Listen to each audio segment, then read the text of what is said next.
On day 1 of no contact, I didn't feel free. I felt like I was detoxing from a person.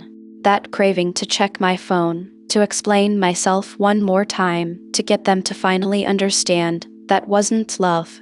That was a nervous system that had been trained to chase a moving target.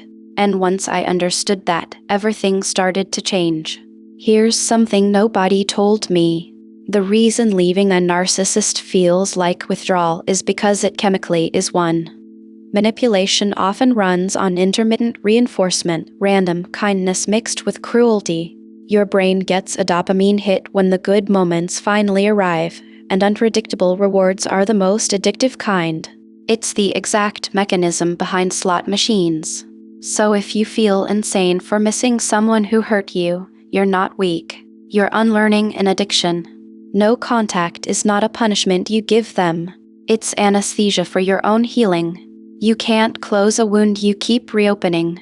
Every text, every check of their profile, every story you hear through a friend, that's a fresh hit, and your brain resets to day 0. So real no contact means cutting the supply lines too.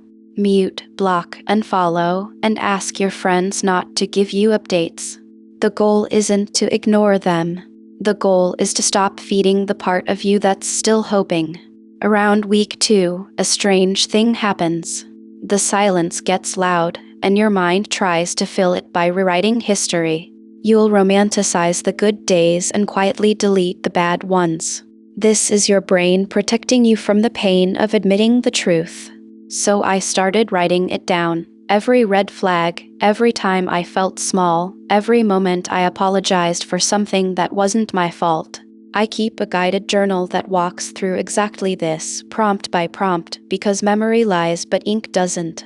When the longing came, I read my own handwriting back to myself.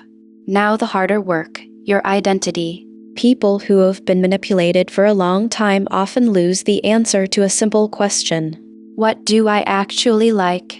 Your preferences got overwritten because having needs got punished. So I gave myself tiny experiments. I ordered the meal I wanted, not the safe one. I watched the movie they would have mocked. I noticed my own opinions out loud, in an empty room, just to hear them exist again.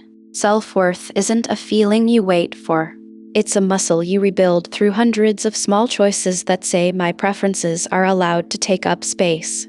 Let's talk about the fantasy that keeps people stuck, the apology.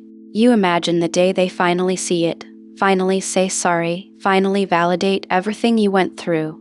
Here's the reframe that set me free. Their understanding was never the thing that heals you. You can validate your own experience without their signature on it. Closure is a decision you make, not a gift they hand you.